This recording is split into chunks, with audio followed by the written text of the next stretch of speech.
Gimana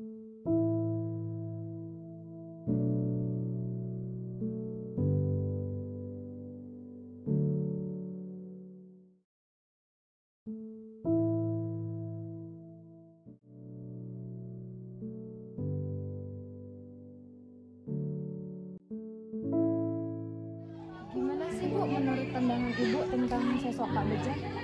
Oke, menurut Ibu, pendapat Ibu mengenai sosok Pak Bejan itu adalah orang yang sangat berkarismatik, sangat sabar, selalu memberikan contoh yang baik kepada rekan kerja di SMP Megang Sakti ini ataupun kepada siswa-siswi.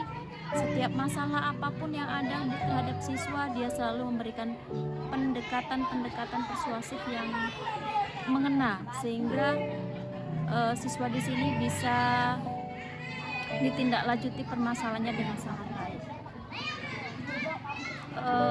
Saya pribadi merasa kehilangan sekali dengan Pak Bejan karena beliau sekarang sudah pensiun. Jadi kami sangat-sangat merindukan sekali sosok seperti Pak Bejan. Gimana sih Pak menurut pandangan Bapak tentang sosok Pak Bejan? Pak Bejan itu adalah guru senior yang menjabat sebagai guru BK. Beliau adalah teladan bagi guru-guru lain. Karena sebagai guru BK dia berperan menangani masalah anak-anak yang bermasalah. Jadi anak-anak itu diberi motivasi, dorongan supaya mereka itu menjadi tidak mengulangi kesalahan yang mereka lakukan. Mereka kembali sekolah, tidak melanggar aturan-aturan sekolah. Itu menurut pandangan Bapak tentang pribadi Pak Bejan. Ya, sebagai guru BK menjadi teladan dan panutan di guru yang lain.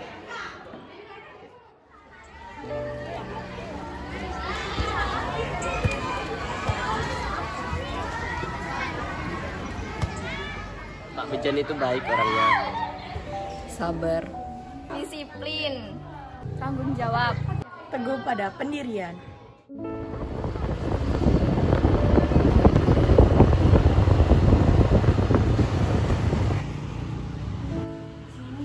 Waalaikumsalam. Kamu boleh nggak Pak mewawancarai Bapak? Oh, boleh, nggak apa-apa. Kalau gitu terima kasih ya Pak. Iya, silakan. Silakan duduk. Terima kasih Pak. Iya.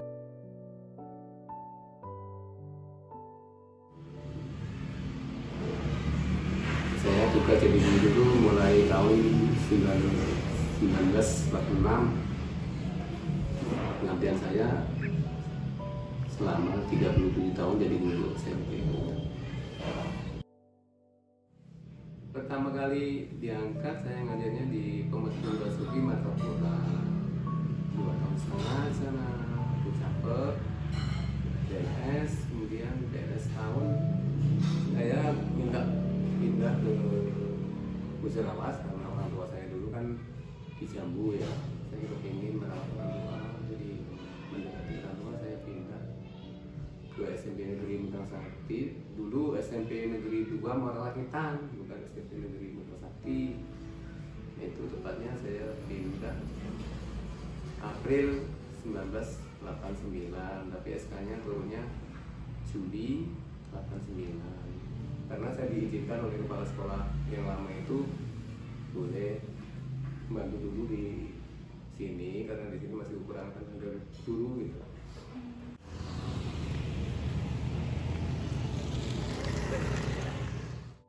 Iya.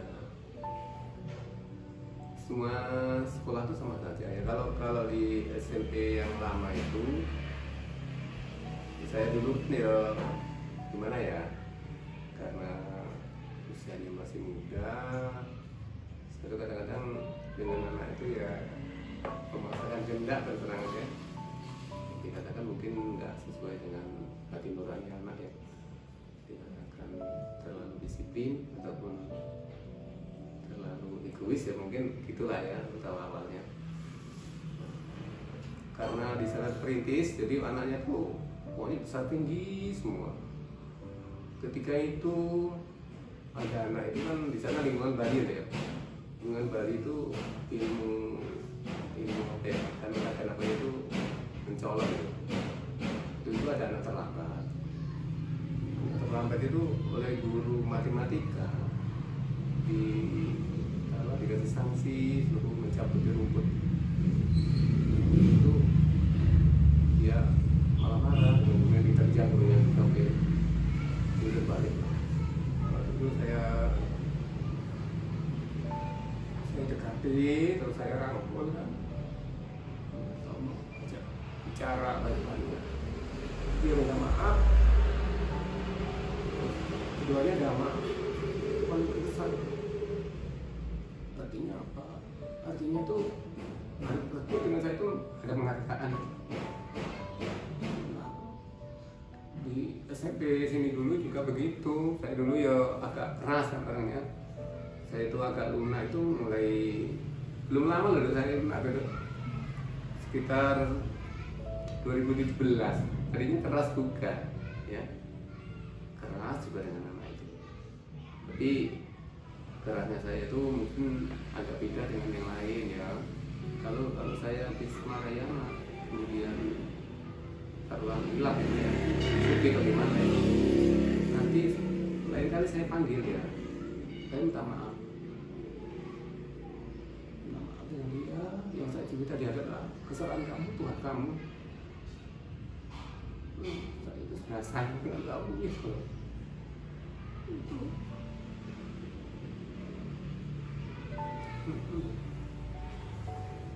Mulai 2017 itu saya sadar ya bahwa saya di sini mungkin lagi akan mengakhiri apa ya masa pengabdian saya.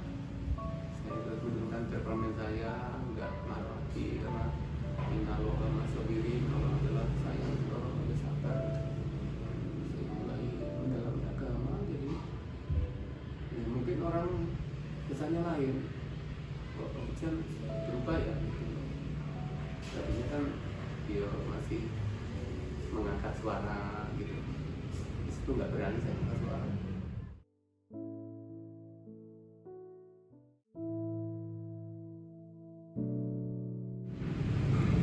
Saya sendiri itu nggak tahu lah dari mana dia sampai memilih saya sebagai tutor. Ada teman-teman yang lain seperti Pak Kis, Pak Kis itu lebih perhatian dengan anak.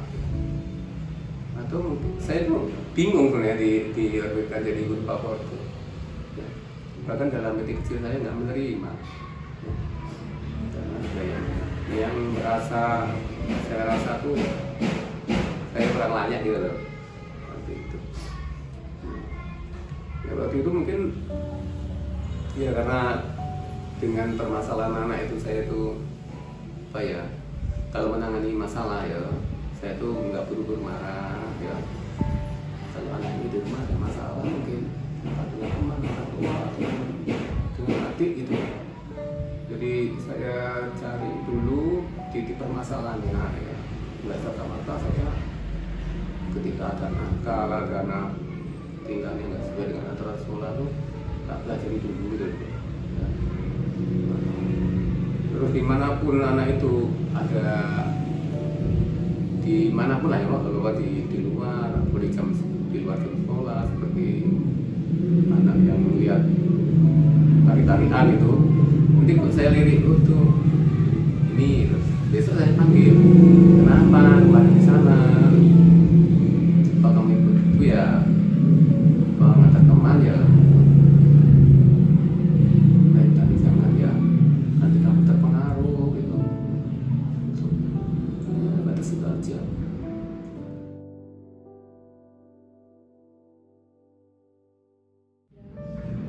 Ya pokoknya ya namanya untuk meraih cita-cita, keinginan itu adalah perlu pengorbanan, perlu jerih payah, perlu ketir, jangan mudah menyerah ya. Terus ketika kita jauh dengan orang tua, ingat tujuan kita utama itu apa? Memegang sakti misalnya kita tahu ya. Kalau untuk ilmu ya apapun untuk ilmu. Kalau nyari teman ya nyari teman yang baik, karena teman itu menarik kita. Ya. Saya bisa menilai pribadi kamu ya dengan melihat teman kamu loh. Ya, misalnya teman anak yang kesini tuh, misalnya anak teman di sini ya, dia tuh di tempat saya tuh kelihatannya ya agak banyak yang perlu diperbaiki. Itu berarti anak itu mirip dengan itu, karena nggak mungkin dia bisa kerasan kalau nggak ada kecocokan. Ya pasti dia hati-hati dalam memilih teman. Ya boleh berteman dengan siapapun ya, tapi harus bisa membatasi diri, ya, menjaga diri ya. Jadi tetap semangat. Yang penting kamu modal jujur ya, tekun ya, jujuran juga modal utama loh ya. Kemudian yang tidak kalah pentingnya adalah tiap kamu melangkah harus minta doa restu orang tua ya. Karena doa orang tua itu nggak ada penghalang loh ya. Jadi doa yang nggak ada penghalang itu doa orang yang teraniaya ya. Kalau berdoa itu nggak ada penghalang, pokoknya langsung ibarat sinyal langsung nyampe. Kemudian doa orang tua, kedua orang tua itu ingat ya, hati-hati ya. Jadi kecuali kita harus berbakti sepenuhnya dengan yang Maha Pencipta Allah, yang kedua ada kedua orang tua ya. Ingat, itulah yang mengantarkan sukses kita loh ya.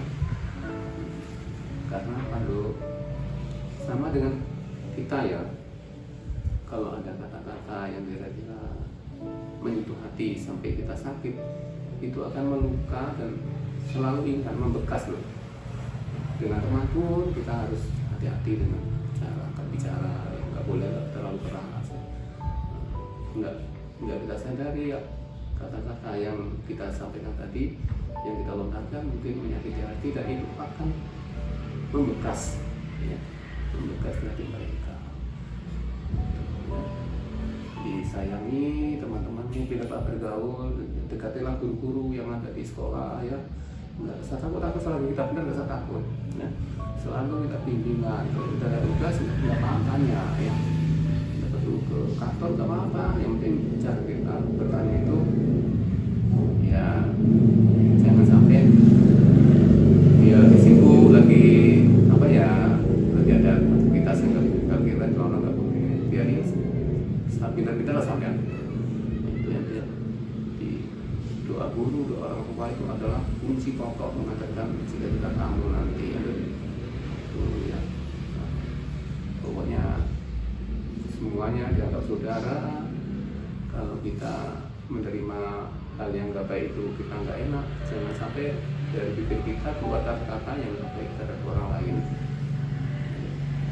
Jadi tolong apa pesan Bapak Ibu guru yang kira-kira bawa kemajuan ya, perjuangkan kalau bisa membawa nama harum sekolah ini. Sudah, terima kasih ya Pak atas dukungan. Sama-sama deh.